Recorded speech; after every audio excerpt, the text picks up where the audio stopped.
ইংরেজি এত জানেন, এত শিখেন, কি কারণে বলেন তো দেখি? সুন্দর একটা চাকরি পাবো, ইংরেজি বলতে পারলে চাকরি তাড়াতাড়ি হবে।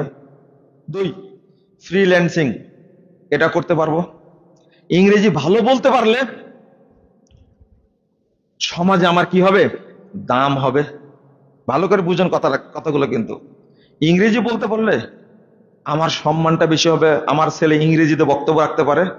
এরপরে কি বলতে থাকেন তো, সর্বোচ্চ কি, আমার ছেলেটা ইংরেজি ভালো বলতে পারবে, একসময় সচিব হয়ে যাবে। তারপরে কি হবে? সিনিয়র সচিব হয়ে যাবে। অথবা ভাবতে ভাবতে ভাবতে ভাবতে বিসিএস ক্যাডার হলেন, প্রধান বিচারপতি হলেন। তারপরে কি হবেন? জাতিসংঘের মহাসচিব হবে। তারপরে কি হবেন? আমেরিকার প্রেসিডেন্ট হবে। তারপরে কি হবেন? একটু উত্তর দেন তো আমাকে। তারপরে কি হবেন? কবরে। আমেরিকার প্রেসিডেন্ট হওয়ার পরে তার আর খায়েশ থাকার কথা না। এরপরে কি হবেন?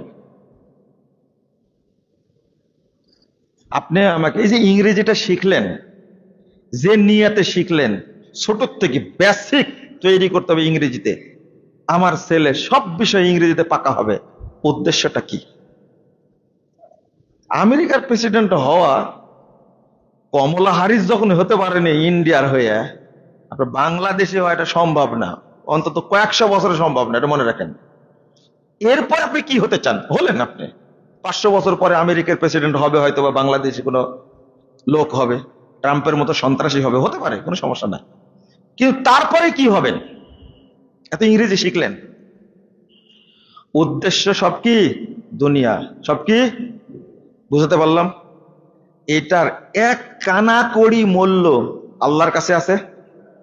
যদি হ্যাঁ উদ্দেশ্য থাকতো বিলাল ফিলিপসের মতো, উদ্দেশ্য যদি থাকতো জাকির নায়কের মতো, আমি ইংরেজি শিখে ইংরেজিতে আমি তাওহীদকে, মানহাজকে, ইসলামকে আমি উপস্থাপন করতে চাই।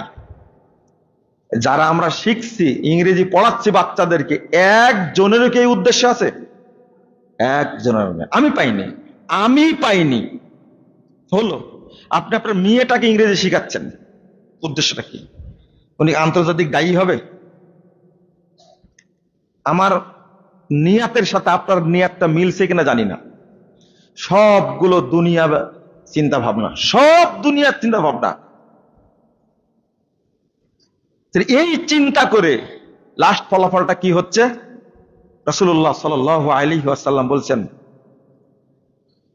ইন্নাল্লাহা ইউবগিযু কুল্লা আলিমিন বিদ-দুনিয়া জাহিলিন বিল আখিরাহ। লা হাওলা ওয়ালা কুওয়াতা ইল্লা বিল্লাহ, আস্তাগফিরুল্লাহ।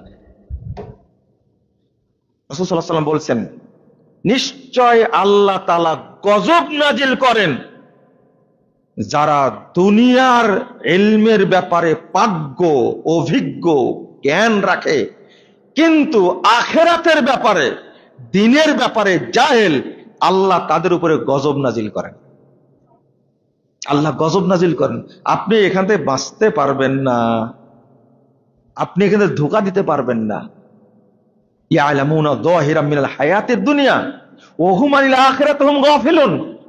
আল্লাহ বলছে 7 নম্বর আয়াত সূরা রুম, তারা দুনিয়াবি ইলমের ব্যাপারে অভিজ্ঞ, কিন্তু দ্বীনের ইলমের ব্যাপারে কি? অজ্ঞ, জাহেল।